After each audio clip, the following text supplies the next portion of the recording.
Même les ministres de la Justice en conviennent, la prison est une impasse. Alors quoi faire? On s'est dit qu'il fallait peut-être aller chercher la solution à l'étranger et se renseigner sur ce que faisaient nos voisins. Tout à fait. Donc, nous avons décidé d'inviter Laure Anelli, qui est membre de l'Observatoire international des prisons. Bonjour, bonsoir. Rédactrice également en chef de la revue Dedans, Dehors. Vous avez coordonné notamment le dernier numéro sur la décroissance carcérale et enquêté sur les pratiques de nos voisins européens. Avec nous également ce soir, bonsoir Séverine Delacour. Vous êtes vice-procureure au tribunal de grande instance de Meaux, chef du service au pôle exécution, application des peines et chargée également de l'entraide pénale internationale. Ça fait 10 ans que vous travaillez au parquet et vous êtes par ailleurs membre de l'Union syndicale des magistrats. Francesca Vianello, vous venez d'Italie, vous êtes sociologue du droit et professeur à l'université de Padoue. Vous travaillez aussi sur les inflexions pénales qu'a pu prendre l'Italie après l'arrêt pilote de la Cour européenne des droits de l'homme de 2013, qui a donc condamné pour surpopulation carcérale l'Italie. Et puis André Vallotton, vous êtes un ancien directeur du service pénitentiaire du canton de Vaud en Suisse. Vous avez 40 ans d'expérience sur le terrain. Et puis vous êtes depuis quelques années expert auprès du Conseil de l'Europe sur la question carcérale. Donc bonsoir à vous tous. On peut commencer directement avec vous, Monsieur Vallotton. La France est-elle la seule à rester sourde aux appels du Conseil de l'Europe, qui n'a cessé de dire très clairement qu'il fallait favoriser les solutions alternatives à la prison? Est-ce que d'autres pays européens sont dans le même cas que nous? Oui, il y en a d'autres. Je dirais particulièrement les pays de l'Europe latine, de l'Europe du Sud, et encore un certain nombre de pays de l'Est qui sont dans une situation encore plus grave. Parce que le taux de détention dans les pays de l'Est est de l'ordre de 200-250 détenus pour 100 000 habitants. Ici en France, il est de 110 à peu près pour 100 000 habitants. Mais dans le sud de l'Europe, le Portugal par exemple a un taux de détention extrêmement élevé. L'Espagne a encore un taux élevé. L'Italie, il y avait un taux particulièrement élevé aussi, avec beaucoup de problèmes. Donc, c'est pas un phénomène qui est unique à la France. D'accord. Et sur les réponses que peuvent apporter les pays européens, est-ce que, à contrario, vous voyez justement des tendances se dessiner en termes de meilleures pratiques? Alors, il y a beaucoup de modèles. Mais ils sont particulièrement concentrés dans les pays nordiques. Il y a la Norvège, la Suède, la Finlande, le Danemark, par exemple. Je dirais un très très bon exemple qui est facile à exploiter, c'est l'exemple de la Finlande. Parce que la Finlande est partie d'une situation assez catastrophique. Ils sont partis d'un taux de détention de plus de 150 détenus pour 100 000 habitants. Donc c'était très proche des taux soviétiques, des taux de la Lettonie, de l'Estonie, enfin des régions proches. Et puis, ils sont redescendus au taux à peu près comparable à celui des autres pays nordiques. Mais ce qui est aussi intéressant dans la Finlande, c'est qu'il y a eu toute une recherche qui a été faite dans le cadre de cette décroissance de la population carcérale. C'était accompagné par des chercheurs et par un institut de recherche tout le long. Donc on a en fait non seulement les différentes étapes qui ont été répertoriées, mais les résultats qui ont été évalués au fur et à mesure et les comparaisons aussi entre ces résultats et la délinquance. Donc, et on voit que la délinquance n'a absolument pas varié, n'a pas changé et elle ne s'est pas aggravée au fur et à mesure en fait que la population décroissait. Okay. Laure Anelli de l'OIP, donc vous aussi, vous avez traversé l'Europe pour essayer de voir ce qui pouvait se faire de bien et de mieux ailleurs. Est-ce qu'il y a d'autres exemples qui vous ont sauté aux yeux? Alors oui, mais pas forcément dans le bon sens. A priori, j'ai été questionnée par les Pays-Bas et l'Allemagne, parce que je savais, pour avoir lu dessus, qu'ils avaient une approche plutôt répressive. On avait parlé de tournant répressif même à la fin des années 90. Et donc c'était assez étonnant de voir qu'ils avaient réduit leur usage de l'incarcération. Et en fait, quand on s'intéresse aux travaux justement de la recherche, ce que j'ai eu à faire là pour ce dossier, on se rend compte que voilà, faut un peu dépasser ces approches uniquement chiffrées, que parfois ça masque des réalités un peu moins glorieuses, on va dire. Voilà, avec par exemple aux Pays-Bas, très globalement, on a vu un phénomène d'expansionnisme pénal, c'est-à-dire qu'on sanctionne plus pour des plus petits délits qu'avant, même si on emprisonne moins. Et en fait, ce que disent les chercheurs, c'est que là, il n'y avait pas du tout d'ambition de réduire le recours à l'incarcération pour des peines qui auraient plus de sens ou quoi. Le but, c'était vraiment de réduire le coût du système. Donc, ce n'est pas du tout la même démarche qu'on a pu voir en Suède, en Finlande, où là, on est vraiment dans une réflexion sur la place de la prison, sur la notion de punition. À quoi sert-elle? Est-elle nécessaire? Protège-t-elle la société? Là, ce n'est pas du tout les questionnements... Enfin, on n'a pas retrouvé ces questionnements-là aux Pays-Bas, apparemment. Ce n'est pas ce qui a motivé la baisse des détenus. Et pareil en Allemagne, pour d'autres raisons aussi. Mais en Allemagne, si je vous ai bien lu, j'ai cru comprendre que la décroissance carcérale s'expliquait aussi par une réaction spontanée des magistrats. Tout à fait. Qu'il n'y avait pas eu de changement de politique pénale majeure à l'échelle nationale, mais les magistrats avaient finalement décidé, si je comprends bien, de moins envoyer en prison. Est-ce que c'est quelque chose qui pourrait arriver en France? Et pourquoi ça n'arrive pas au vu de tout ce qu'on a entendu depuis le début de la soirée? Alors que les magistrats envoient moins de personnes en prison, je ne suis pas certaine que ce soit dans le courant en effet actuel avec les attentes de la société en termes de sécurité, avec le climat actuel qu'on connaît en matière de terrorisme et la radicalisation aussi qui touche pas seulement ceux qu'on connaît pour terrorisme, mais aussi ceux qui sont des délinquants de droit commun. Il faut le dire, c'est aussi un mot qu'on n'a pas beaucoup abordé ce soir, mais c'est aussi une problématique assez pesante dans les établissements pénitentiaires que la radicalisation. Ensuite, sur la tendance à prononcer moins de peines d'incarcération en France, enfin, moi, ce que je voudrais apporter dans le débat aussi de tout ce que j'ai pu entendre ce soir, c'est que l'individu qui est condamné par le tribunal et qui est condamné à une peine de prison ferme, vous citiez dès le début de votre soirée ce voleur de fromage qui aurait pris à Toulouse 3 mois d'emprisonnement avec un casier vierge. Bon, j'en suis un peu surprise, après je ne connais pas les détails de ce dossier, mais je peux quand même assez facilement supposer, en tout cas c'est la majeure partie de ces personnes qui sont condamnées à d'emprisonnement ferme, que sur son casier judiciaire, il y a eu déjà un certain nombre d'alternatives. Là, ce casier était peut-être vierge, mais peut-être qu'il a eu des condamnations non encore inscrites au casier, notamment peut-être était-il passé à peine 2-3 mois plus tôt devant une autre juridiction qui lui avait donné le bénéfice du sursis avec mise à l'épreuve. On utilise, enfin, moi dans ma pratique quotidienne et celle que je connais depuis 10 ans, aussi bien en province qu'en région parisienne, parce que c'est quand même deux manières un peu différentes de travailler, on pratique quotidiennement l'alternative d'abord à l'audience, l'alternative à la poursuite même, par ces méthodes de composition pénale, classement sous condition, les stages, les petites amendes, les petites suspensions de permis, diverses réponses pénales qui se développent, mais énormément dans chaque parquet de France. On n'est absolument pas sur 100% de personnes à l'audience, on est plutôt à peine sur 40 à 50% de personnes qui passent à la barre d'un tribunal, puisqu'on a tout un système d'alternatives aux poursuites. Et ensuite, sur l'alternative à la peine de prison, avant d'en venir à cette peine courte ou pas courte, on a tout ce panel que propose le Code pénal de peines autres, alternatives à l'incarcération, que sont le sursis simple, le sursis avec mise à l'épreuve, vous en avez un peu parlé, ou le sursis avec l'obligation de faire un travail d'intérêt général. Il y a les peines financières, amende et jour-amende, mais là on est aussi dans un état de la société. Je me permets de vous couper, mais vous voyez bien les chiffres. Donc il y a de plus en plus de détenus. Donc ça veut dire que pour vous, c'est la délinquance qui est en hausse? C'est pas ce que semblent montrer les chiffres et les différentes études. Alors, la délinquance qui est en hausse, ça, je ne maîtrise pas particulièrement ces chiffres-là. Ce qui est certain, c'est que ces personnes qui ont eu ce sursis mis à l'épreuve, qui ont eu cette peine aménageable, parce que cette courte peine de 3 mois, elle n'est pas forcément mise à exécution avec un mandat de dépôt le jour même de l'audience, comme c'est le cas en comparution immédiate. Elle est prononcée à l'égard d'une personne qui ressort libre du tribunal. Ça, c'est la majeure partie des cas. Et si, je le disais tout à l'heure, cette personne a pris une peine ferme, c'est qu'elle a déjà, normalement... Je veux dire, c'est la logique même crescendo du Code pénal. Normalement, elle est déjà passée par des sanctions d'avertissement, des sanctions financières si c'est possible, et des sanctions de mise à l'épreuve. Celui qui va finir en prison pour cette peine ferme, courte, c'est celui qui n'est pas venu devant son juge d'application des peines pour essayer d'obtenir cet aménagement de peine dont vous parlez, le bracelet électronique, la semi-liberté, le placement extérieur dans une association, la libération conditionnelle, éventuellement la libération conditionnelle parentale, la conversion de sa courte peine. C'est un peu technique, mais de moins de 6 mois, elle peut être convertie en travail d'intérêt général ou en jour-amende. Tout ceci, ce sont des aménagements de peine que l'on fait quotidiennement avec les juges d'application des peines et les parquetiers en la matière.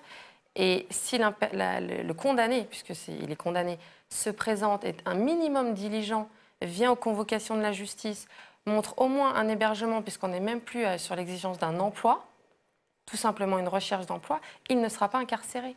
Et aujourd'hui, la plupart de ces courtes peines qui sont en prison, c'est soit l'hypothèse du mandat de dépôt, la procédure rapide, parce que les faits sont normalement d'une certaine gravité et qu'il a déjà eu à son casier ses avertissements, soit il a eu une peine, il est libre et il n'a pas fait le nécessaire pour répondre aux convocations, suivre son courrier, ce genre de diligence de base. Mais qu'est-ce que vous dites au vu de tout ce que vous avez entendu sur les impasses des peines courtes quand vous envoyez quelqu'un en prison pour 3 mois?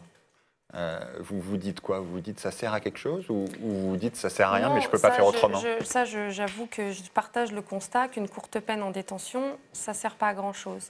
La preuve en est, c'est que dans certains établissements, on affecte ce condamné à sa courte peine dans des unités courte peine, UCP, qui sont finalement un peu éloignées de la demande de travail et du travail aux ateliers, qui peuvent juste avoir accès au sport et au scolaire. Du coup, il y a un accompagnement sur une courte peine de 6 mois. Il faut aussi savoir qu'il y a des remises de peine automatiques, 7 jours par mois.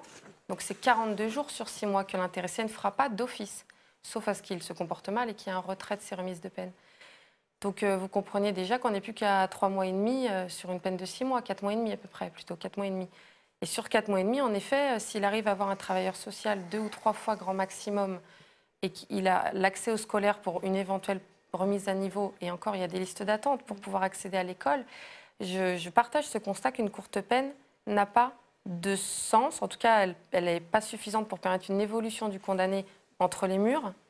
En même temps, je vous le dis, on lui avait permis aussi, à l'extérieur, d'avoir un aménagement, de faire autre chose.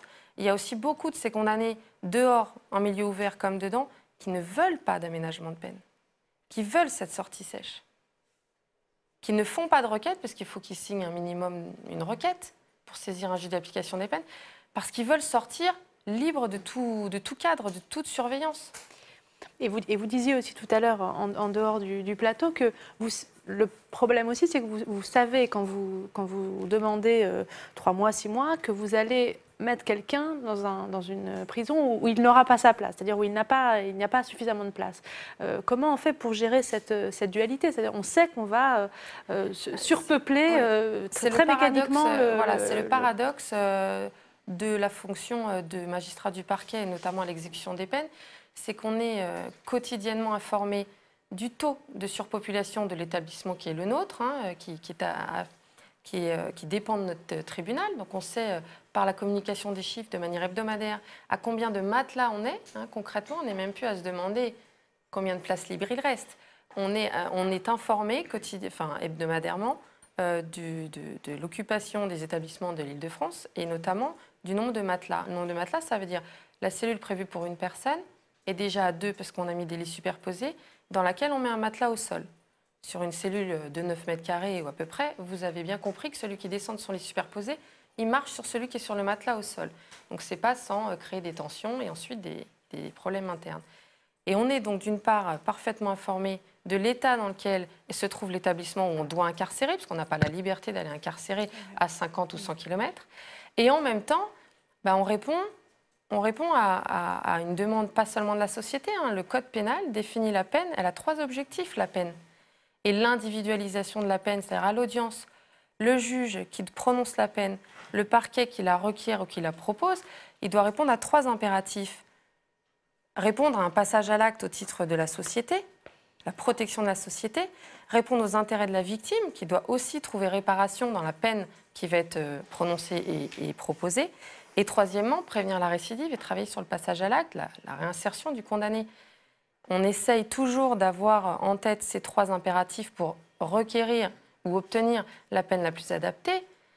Et quand vous êtes sur un individu qui a commis des faits très graves, et moi je considère, enfin en tout cas c'est une vision peut-être un peu personnelle, mais qu'il y a quand même eu une aggravation des atteintes aux personnes, des faits de nature assez violente, peut-être un peu aussi sur l'Île-de-France, mais enfin voilà, dans des zones urbaines un peu localisées.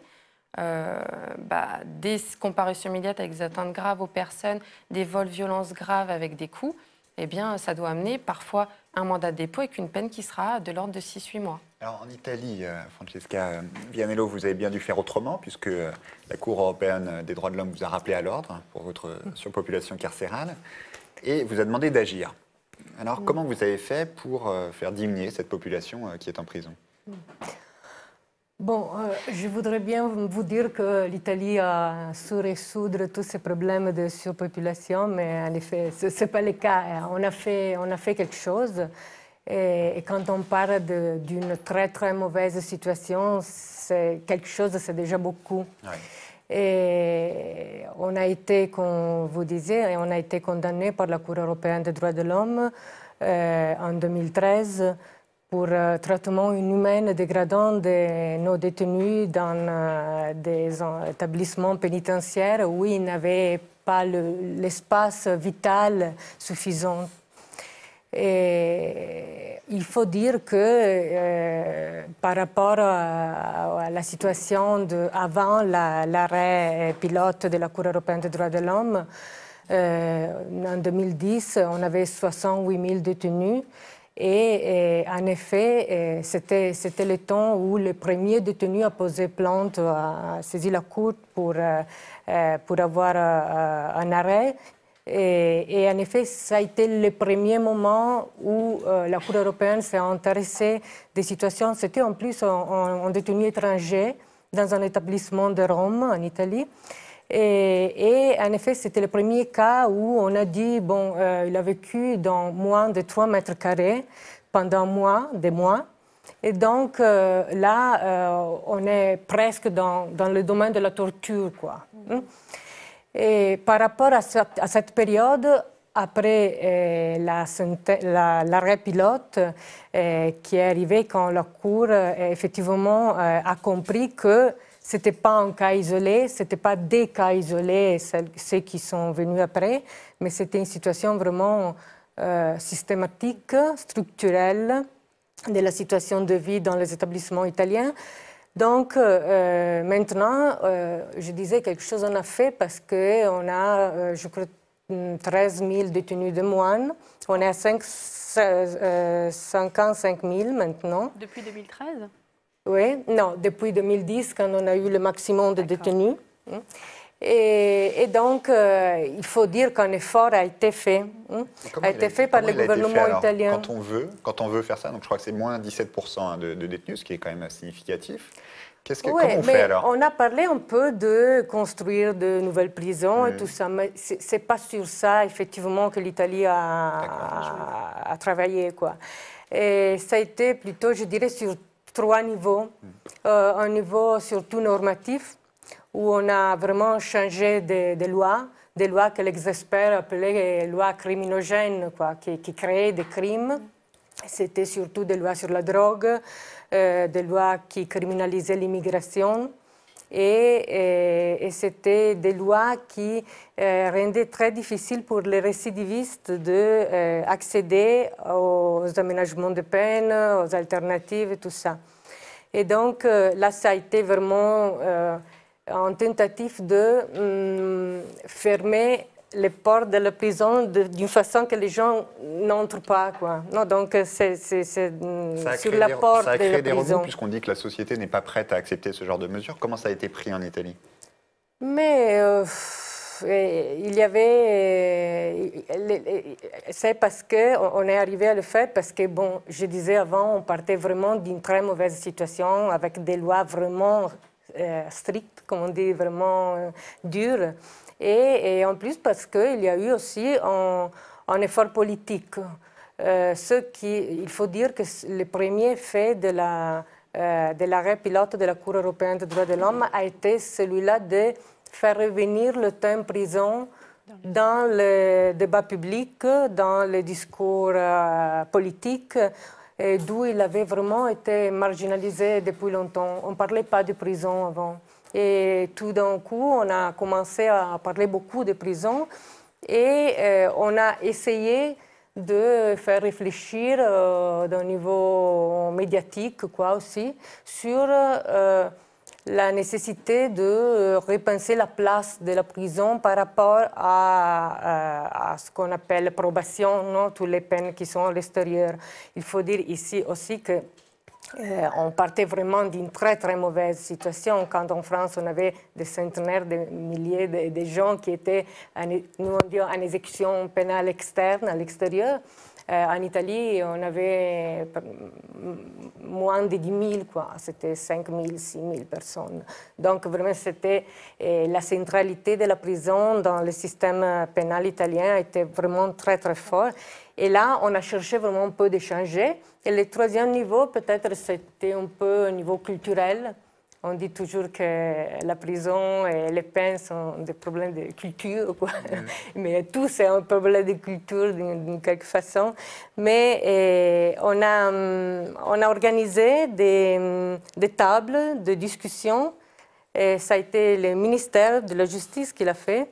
Et 18 tables de discussion organisées autour de différents thèmes qui regardaient la prison. Parce que là, c'est une autre chose qu'il faut dire, que quand on a commencé à enregistrer une décroissance du nombre de détenus, alors on a pu, et là ça a été un autre effet très important, je trouve, on a pu commencer à reparler encore de travail en prison, d'activités en prison, de traitement et tout ça, parce que la surpopulation, le temps de la surpopulation avait été comme une couverture qui avait tout caché, quoi. On pouvait plus parler de rien, seulement de surpopulation, parce que parler de travail, de traitement, d'activités, d'éducation, il semblait un peu élitaire, parce qu'il y avait les gens qui crevaient dans 3 mètres carrés et tout ça. Donc,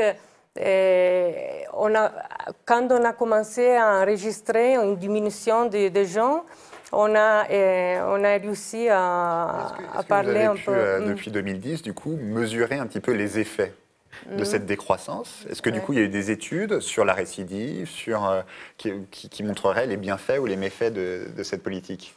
Mais en Italie, bon, les études sur la récidive, en plus, c'est un thème délicat parce qu'on estime qu'il y a une récidive des gens qui sortent de prison autour du 70%. 70%. Oui, donc très haut. Et on estime, et je souligne, estime toujours que quand les gens fruissent d'aménagement de peine, d'alternatives, la récidive est basse beaucoup. Il y a des études qui disent jusqu'à 30%, d'autres qui disent de 10% et tout ça. Mais je trouve qu'il n'y a pas vraiment de sérieuses études sur la récidive. C'est très difficile de le faire. Il faudrait prendre une période de temps significative, au moins 7 ans après la sortie de la prison. Et donc, et c'est très tôt, en plus, pour mesurer effectivement les effets de cette décroissance. Est-ce que, André Vallotton, vous constatez à peu près les mêmes ingrédients là où on a tenté des choses, c'est-à-dire une volonté politique claire, peut-être une acculturation à la question d'alternative à la peine, à l'enfermement, pardon, et puis voilà, des mesures simples de fermer la porte de la prison pour que les gens ne puissent plus y rentrer. Alors oui, c'est un petit peu ce qui s'est passé partout. C'est que, je rajouterai 2 éléments, ou un en tout cas, c'est l'information qui est extrêmement importante.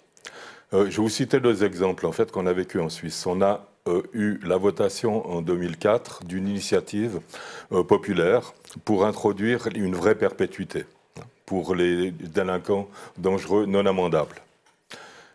Il y a eu 2 cantons qui ont voté non. 2. Ces 2 cantons sont ceux dans lesquels les magistrats, les praticiens, les médecins pénitentiaires se sont insurgés contre cette proposition. On fait campagne ouvertement contre, et on a fait des débats télévisés, on a fait participer à des débats publics, on a fait beaucoup de choses. Et en fait, ces 2 cantons ont voté non. Les autres, non. Les autres ont accepté. Donc, le public, s'il est bien informé, si on lui montre véritablement quels sont les enjeux, est capable de voter juste dans toutes les circonstances. Par contre, la dernière révision du Code pénal qui va s'introduire en Suisse l'année prochaine, je vais vous lire un petit bout du message du Conseil fédéral qui propose cette révision. C'est une révision qui va vers un durcissement des courtes peines, parce que le code pénal de 2007 prévoit la presque disparition totale de toutes les peines de prison inférieures à 1 an, et le remplacement par le jour amende et par le travail d'intérêt général. Mais un certain nombre de magistrats et les partis populistes suisses, le parti UDC, étaient contre en fait cette révision. Ils sont intervenus directement après. Alors le message du Conseil fédéral qui propose un durcissement des peines, c'est le suivant. Or, pour être crédible et efficace, le droit pénal doit bénéficier de la confiance de la population. Celle-ci doit croire en l'impact des peines. C'est pourquoi il faut modifier de nouveau le régime des peines, quelques succès concrets qu'a eu la dernière révision. Donc on s'en fiche de l'évaluation. On oublie toutes les évaluations. La criminalité pendant cette période a baissé. Elle a continué de baisser, pas à cause des peines, mais tout simplement parce que la situation sociale s'améliore et la criminalité, dans ces cas-là, ne va pas monter d'une manière particulière. La récidive va continuer à baisser, parce qu'on a des études sérieuses sur les Suisses concernant la récidive. Le taux d'enfermement a continué à baisser. Donc, le résultat, il faut croire, les attentes et les émotions de la population. Donc on est plutôt dans ce qu'on a vu en début de soirée avec la post-vérité où les systèmes, en fait, où la vérité, les faits ne comptent pas, mais les émotions et puis remplacent très très largement la vérité ou les évaluations factuelles. Et puis voilà, la contre, je dis, il faut beaucoup d'informations, beaucoup de rappels en fait de la situation pour arriver à changer les résultats. Juste une question, Madame Delacour, là-dessus. Ce climat politique qu'on retrouve dans beaucoup de pays en Europe actuellement, est-ce que c'est quelque chose qui peut influencer votre manière, vous parlez au nom de la société, vous demandez des peines au nom de la société, est-ce que ça peut vous influencer? On a compris tout à l'heure que le nombre de matelas dans une cellule ne vous influençait pas trop. Est-ce qu'à l'inverse, quand il y a un climat lourd, comme celui qu'il peut y avoir en Suisse ou qu'on a actuellement en France, est-ce que ça peut jouer dans la sévérité de ce que vous demandez? Bon, je pense que c'est une ambiance que tout à chacun, magistrat ou personne, citoyen lambda, a dû, je pense, prendre en compte dans son quotidien, déjà privé et puis peut-être dans son quotidien professionnel. Après, moi, je considère que les magistrats, qu'ils soient du siège ou du parquet, à l'audience, ils ont des grands principes pour lesquels ils ont choisi d'exercer ces fonctions et auxquels ils ont même prêté un serment, et notamment l'individualisation de la peine. Vous parliez tout à l'heure des éléments qu'on a ou pas, les éléments de personnalité lorsqu'on juge quelqu'un, notamment par la voie de la comparution immédiate, parce que c'est quand même la fenêtre par laquelle on nous regarde beaucoup, la comparution immédiate. On fait des efforts, on s'améliore aussi sur ces questions d'éléments de personnalité à l'audience. Je ne peux pas m'exprimer au nom de tous les magistrats. Sont mis en cause par des politiques qui disent qu'ils sont trop laxistes, pour dire les choses clairement. Est-ce que le lendemain à l'audience, ça va vous travailler? Non, totalement pas. Totalement pas. Et puis par contre, on essaye souvent aussi, dans nos interventions, de venir indiquer qu'on ne peut pas nous dire d'un côté qu'on est totalement ou de plus en plus laxiste et en même temps constater ces réponses pénales, ces peines fermes, si courtes soient-elles pour certaines, et ce taux d'incarcération. Je veux dire, on ne peut pas actuellement... et comme je vous le disais, toutes ces autres alternatives qu'on a et qu'on essaye au moins d'avoir dans le raisonnement, puisqu'on décline les peines avant de choisir éventuellement cette peine, on est aussi limité, comme vous le disiez déjà au cours de la soirée, sur les places de tige, les associations qui veulent bien prendre des condamnés en placement extérieur, les semi-libertés. J'entendais tout à l'heure qu'on nous disait qu'il y en a de moins en moins, mais enfin les quartiers de semi-liberté, ils sont à fond. Que les 2-3 les plus proches d'ici en région parisienne sont vraiment overbookés et on doit prendre date, réserver une date pour faire sortir un détenu et il doit des fois attendre 40, 50 jours, 2 mois pour prendre une date comme si réserver une date d'hébergement à l'hôtel, si vous voulez. Il prend sa place quand un jour une place va se libérer. Donc il y a des volontés de la magistrature, du parquet comme du siège, qui sont finalement confrontées à des impossibilités de faire. Est-ce qu'il y a, M. Vallotton, des exemples en Europe, à travers le temps, de pays, vous avez cité la Finlande, mais on est quand même sur un pays qui n'est pas vraiment comparable à la France. Donc est-ce qu'on a vu des exemples parfois sur 10 ou 15 ans de politiques qui ont été menées sur le long terme et qui ont abouti à des résultats et qui n'allaient pas dans le sens d'une plus grande sévérité des peines? Alors, dans toute la période d'introduction des alternatives à l'enfermement, il y a eu quand même des progrès qui se sont faits partout. Dans tous les pays où on a essayé de les introduire, il y a eu des résultats. Mais ce n'est pas suffisant. Ce qu'il faut, c'est véritablement qu'il y ait une ambiance, une volonté politique de changement et une volonté, disons, de politique de moins de sévérité ou de sévérité ou, disons, de punir autrement. Et c'est le cas qu'on rencontre dans les pays nordiques où véritablement les politiciens, les magistrats ont décidé que la sanction pénale dure, la sanction pénale classique n'était pas dissuasive sur le plan du crime, qu'il fallait la remplacer par autre chose. Et on a essayé d'introduire les choses, et des choses qui sont acceptées par la société. Vous n'aurez pas la même chose, par exemple, dans un journal norvégien, suite à l'affaire Bervik, par exemple, ou dans un journal français qui présente un crime même beaucoup plus léger que ça.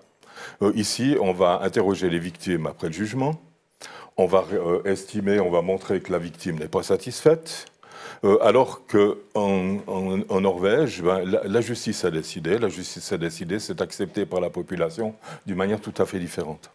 Donc ça crée une pression aussi sur les magistrats qui est tout à fait différente. Et il y a un élément aussi en France qui est important, c'est que les juges ne font pas ce qu'ils veulent. Ouais. Il y a des codes qui sont compliqués. Il y a les peines planchées dans certains domaines. Il y a eu les peines planchées de 2007 à 2014. Vous voulez dire que ça évolue sans cesse et donc oui. Au gré aussi des alternances politiques. Donc il y a l'impossibilité de mettre moins dans un certain nombre de cas. Je compare seulement par exemple les articles concernant le vol en droit suisse et en droit français. En droit français, si je me rappelle bien, il y a 19 alinéas différents dans l'article du vol. En Suisse, il y en a 3. Le magistrat suisse peut utiliser toute la fourchette qu'il veut en fonction des circonstances et en fonction de la personne qui condamne. Donc, si la jurisprudence et l'ambiance c'est plutôt bas, il va mettre des peines basses. En France, ce n'est pas possible.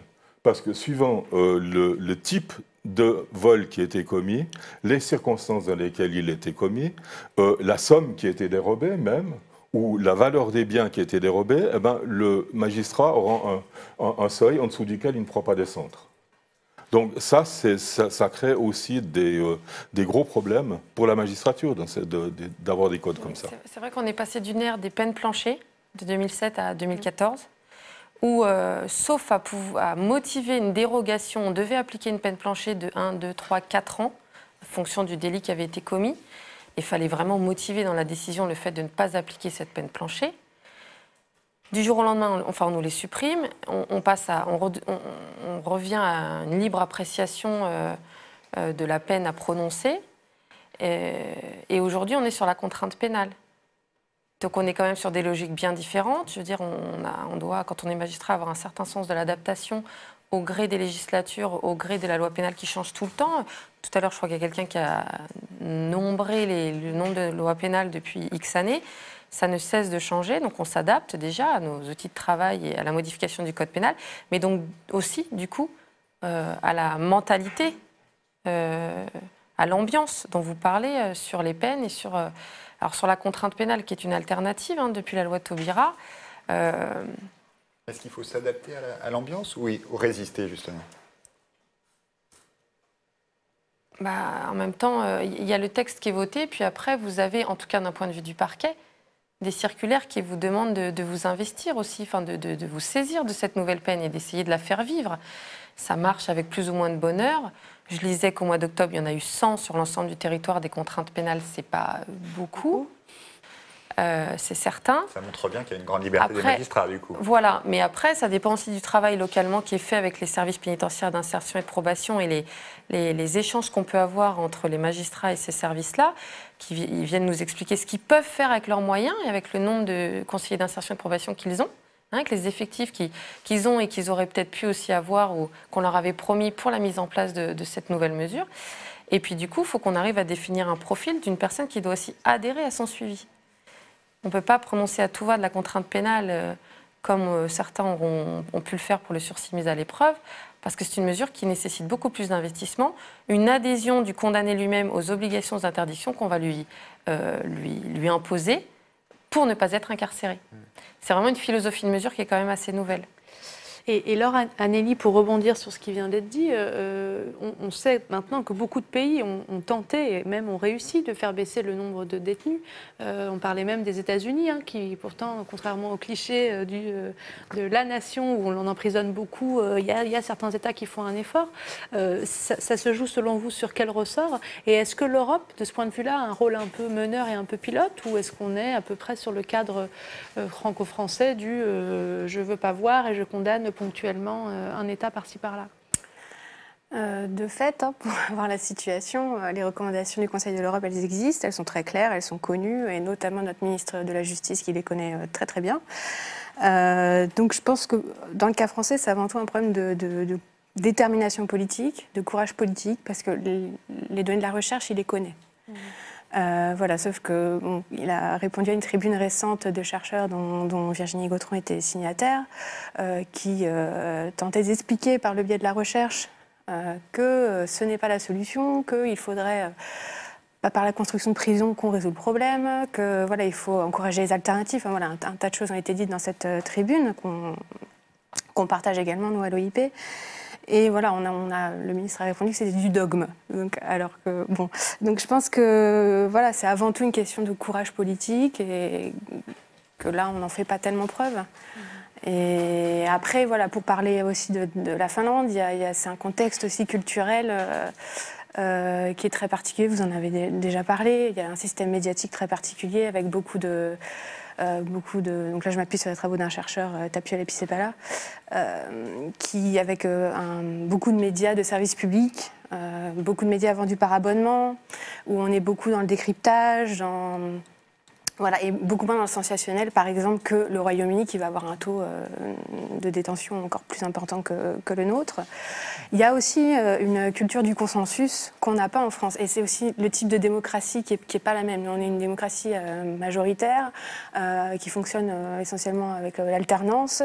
On n'a pas de gouvernement de coalition. Et voilà, ça fait partie des éléments qu'avance aussi ce chercheur pour expliquer que, finalement, ce système politique-là permet une continuité des réformes pénales qui est nécessaire aussi pour que, d'une part, les réformes se fassent, se pensent et s'élaborent avec la recherche, sur le temps de la recherche. Voilà. Et donc, c'est tout un tas de facteurs aussi qui expliquent ça. Si je vous comprends bien, on a la Finlande un peu en exception culturelle. La Suède, le Danemark. La Suède, le Danemark, d'accord. Et tout le reste, c'est du... on est passé de l'insupportable au moyennement supportable pour l'Italie. Enfin, partout ailleurs, c'est l'Allemagne est dans un cas un peu entre deux. On a aussi l'Irlande là qui s'engage aussi sur le terrain de la décroissance. Il y a eu un gros travail de fait par des ONG pour tenter de sensibiliser. Donc, M. Valouton parlait d'information. Ça a l'air, en tout cas dans le cas irlandais, d'être déterminant. Voilà, ils ont fait un gros travail d'information du grand public et des gouvernants pour expliquer en quoi, en fait, la question de l'emprisonnement, c'était pas une question d'être laxiste ou strict, c'était une question d'être efficace. Et qu'en l'espèce, la prison n'est pas efficace. Et voilà. Et apparemment, c'est ce type d'argument plus l'argument économique qui a aussi joué. Parce que, voilà, en période d'austérité, c'est vrai que la prison, ça a déjà été dit, est extrêmement chère pour les résultats qu'on connaît, donc assez médiocre en termes de prévention de la récidive. Et voilà, quand on dit ces choses, et que les gouvernements les entendent, il n'y a pas de raison que les populations ne les entendent pas non plus. Il faut les dire et avoir le courage de les dire, je pense. En Italie, il y a eu un retour de bâton pour les politiques qui ont mis en œuvre ces mesures. Est-ce qu'elles ont subi un contre-coup? Est-ce que les hommes politiques ont été critiqués pour avoir fait ça? Est-ce qu'ils ont perdu des élections? Est-ce que d'autres partis ont instrumentalisé cette question?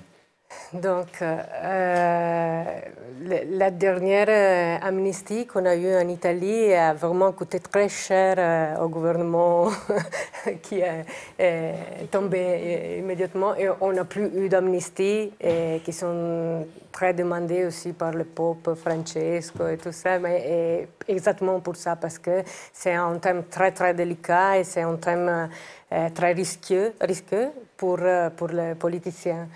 Ce que je voudrais ajouter un peu, c'est que, en effet, on a nous, on veut voir toujours les contraintes, comment on peut dire, les préoccupations humaines qui ont amené l'Italie ou d'autres pays à la décroissance carcérale et tout ça. Mais c'est vrai que les contraintes sont surtout, et ont été aussi pour l'Italie, et dans le contexte de l'arrêt pilote de la Cour européenne aussi, ont été des contraintes économiques. Et donc là, on est vraiment dans deux mondes différents. Et ce n'est pas la même décroissance carcérale, quoi. C'est ça que je voudrais souligner, non? Parce que, bon, on pourrait rester, on a très discuté en Italie si c'était les résultats qu'on avait eu de la décroissance, c'était un résultat qui était lié à la durabilité humaine du système, qui s'approchait dangereusement à la torture et tout ça, ou si vraiment c'était plutôt des contraintes économiques, aussi parce que l'Italie, s'il ne faisait rien, devait payer des compensations très chères, et pas seulement aux détenus, mais aussi à la Cour européenne. Donc, il ne faut pas faire trop de confiance quand les raisons sont seulement celles-là, ou si les raisons sont seulement celles-là. On espère qu'il y a d'autres raisons aussi, mais comme on est un peu maligne, on doute parfois. Mais si cette menace financière, elle fonctionne finalement, elle a fonctionné par rapport à l'Italie, pourquoi on ne l'applique pas plus souvent à d'autres pays européens qui sont dans des situations très proches? Ça commence. Parce qu'il n'y a pas que l'Italie qui a été condamnée, il y a quand même il y a la Roumanie, il y a la Grèce, il y a différents pays qui ont été condamnés ces dernières années. Et c'est toujours le même mécanisme, en fait. C'est toujours un mécanisme. Mais pour qu'il y ait condamnation, il faut que la Cour ait constaté que c'était la structure même, en fait, de l'État ou de l'organisation pénitentiaire de l'État qui engendrait ces conséquences, et ces conséquences de surpopulation. Ce n'est pas le cas en France? Alors, c'est peut-être pas encore autant. Ça viendra peut-être. On n'a pas encore atteint suffisamment de surpopulation. Alors, il n'y a peut-être pas suffisamment eu de plaintes pour l'instant pour des conditions très particulières de détention qui sont vraiment des conditions inadmissibles et qui sont considérées comme un traitement inhumain, dégradant ou à la limite de la torture, pour que le mécanisme s'enclenche. Il faudrait que le détenu qui nous a fait la vidéo tout à l'heure porte plainte. Par exemple. Ou pas un seul, ça ne suffira pas. Il en faudra un certain nombre pour que le mécanisme se mette en place. C'était peut-être un peu notre dernière question, c'est qu'est-ce qu'il faudra? Alors effectivement, on revient franco-français, mais il faudra des mutineries dans les prisons, il faudra des magistrats qui défilent, il faudra un réveil politique pour que ça change. Je pose la question à vous, magistrate, est-ce que vous êtes dans cette dynamique-là d'une revendication forte, ou est-ce que vous êtes un peu accablé par ces dernières années? Moi, la proposition de construire plus de places, un peu comme le directeur de prison, je ne peux pas dire que c'est une mauvaise idée, puisque quotidiennement, je vois bien qu'on n'arrive pas à mettre des gens pour lesquels on n'a pas d'autres places ou d'autres solutions. Après, en effet, je pense que ça n'est pas la seule piste à explorer. Il y a tout un champ des peines hors la prison. Le panel, la nomenclature des peines peut en effet être revue, mais ça, c'est un travail de réflexion qui est beaucoup plus long et peut-être beaucoup plus compliqué que de mettre de l'argent pour construire des bâtiments et ensuite y mettre des entreprises privées en gestion déléguée, enfin ce genre de choses. Donc je pense que les deux voies sont explorées.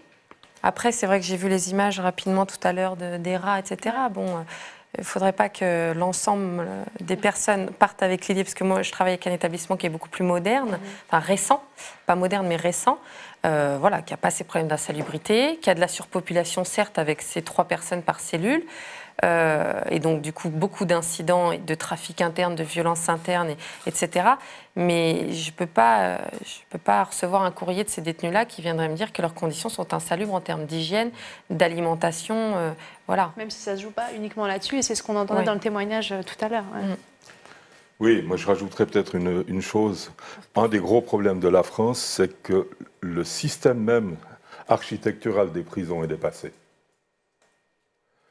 Parce qu'une bonne prison, c'est une prison. C'est une petite prison. Et Jean-Marie Delarue l'a dit d'ailleurs, le visiteur dernier visiteur des prisons l'a dit à plusieurs reprises. C'est une prison à taille humaine. Et 600 personnes, c'est déjà trop. C'est déjà plus une taille humaine. Parce qu'une prison à taille humaine, c'est une prison dans laquelle le directeur peut mettre un nom sur l'ensemble de ses détenus. Donc au-delà de 300, ça commence à devenir difficile. En plus, si on veut se protéger de la sous-culture carcérale, ben, il faut des prisons qui sont fractionnées. Et des prisons qui sont petites unités dans lesquelles on a une vie relativement autonome, mais une vie en fait qui socialise et non pas une vie qui désocialise et qui prépare à la délinquance. Alors vous avez un exemple de prison de ce style en France, c'est Mozac par exemple, qui a été construit il y a un certain nombre d'années et qui est un système pavillonnaire et qui fonctionne de cette manière-là. Malheureusement, toutes les autres prisons qui ont été construites ces dernières années ne sont pas comme ça. Donc les grandes prisons, les casernes dans lesquelles on stocke les gens, de toute façon, sont des lieux criminogènes. Ce ne pas des lieux dans lesquels on va pouvoir réaliser un projet de vie et préparer la sortie. Et pourquoi on les construit comme ça? Parce qu'elles coûtent moins cher? Ça coûte nettement moins cher. La masse. On rationalise un peu voilà. Comme les tribunaux qui ont été fusionnés les uns avec les autres. On rationalise les fonctionnaires, les surveillants pénitentiaires en l'occurrence, pour une plus grosse offre, plus gros traitement de prise en charge de détenus, puisque ça coûte moins cher en termes de bâtiments. Ça coûte plus cher à la société. Est-ce que ça coûte plus cher à long terme? J'en suis pas sûr. Je crois qu'un gouvernement devrait faire une fois le pari d'investir fortement à certains moments. Par exemple, pour les peines en milieu ouvert, si on veut les réaliser d'une manière effective, il faut du monde aussi. Ce n'est pas le nombre de SPIP qui existe à l'heure actuelle qui permettra de faire un encadrement suffisant. Vous avez je dirais que si vous imaginez un assistant pour une cinquantaine de cas, ça suffit tout juste parce qu'il lui faut faire à peu près un entretien pour les cas lourds par semaine, à une demi-heure. Ça fait déjà, si vous prenez le décompte du temps, ça fait déjà pas mal de temps d'utiliser. Les autres personnes, il les verra peut-être tous les 15 jours. Il en verra les cas les plus légers une fois par mois. Mais j'attends, vous remplissez vite un agenda. Si vous y rajoutez les démarches administratives, les contacts avec les juges, les contacts, les contacts administratifs, ben, ça fait vite du temps qui est passé. Donc, ça n'est pas en ayant 100 ou 150 cas à traiter que vous arrivez à faire un véritable traitement, et ce n'est pas là que vous allez éviter de la récidive et donner du sens à la peine non plus. Très bien. Eh bien, merci à vous quatre d'avoir évoqué, d'avoir en tout cas fait du constat et évoqué les possibles que l'on pourrait imaginer chez nous et ailleurs. Un merci tout particulier à toutes celles et ceux qui se sont activés, quels que soient les services de Mediapart, pour la réalisation du live de ce soir. Merci à toi, Michael. Et un merci tout particulier à l'OIP qui nous a aidés dans la préparation de cette émission. Je tiens à signaler que vous tenez un blog sur le site de Mediapart, donc en accès libre, puisqu'il s'agit d'un blog. Je vous signale également, pour ceux que ça intéresse, le blog de Prison Insider, qui est un ambitieux projet de création d'un site internet entièrement dédié à la question de l'enfermement, partout dans le monde. Et ce blog est également consultable sur Mediapart. Mercredi prochain, vous retrouverez le live de Mediapart, notre émission hebdomadaire de 20h à 22h30. Et d'ici là, vous pouvez vous abonner à partir d'€1 par mois pour avoir accès à tout le contenu de notre journal. Je vous remercie et à la semaine prochaine. Si ce n'est pas moi ni Michael, ce sera quelqu'un d'autre. Voilà. À bientôt.